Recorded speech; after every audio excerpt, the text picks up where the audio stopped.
Sakant, ką daryti, kai jūs norite nusikeikti, bet nenorite pasirodyti neprotingais. Iki šiol išties nebuvo, dabar išties yra. Raibys pasiruošęs jums padėti 24 valandas per parą, 7 dienas per savaitę, visą mėnesį, visus metus.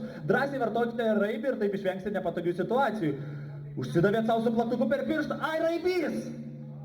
Jūsų automobilis nesiveda, jūs ir taip vėluojate į darbą. Raibys, ne automobilis.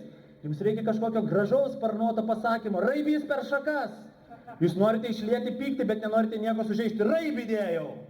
Ateina mergina, kurio nei graži, nei negraži. Kaip ją apibūdinti šalia sėdinčiam draugui? Pusė raibio.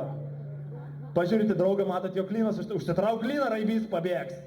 Taigi drąsiai vartokite raibį ir taip išvengsite nepatogių situacijų, bet prieš vartodami raibį jūs turite žinoti, kas yra raibys. Raibys susideda iš 3 raibių, visi 3 raibiai yra kilę iš Viekšnos.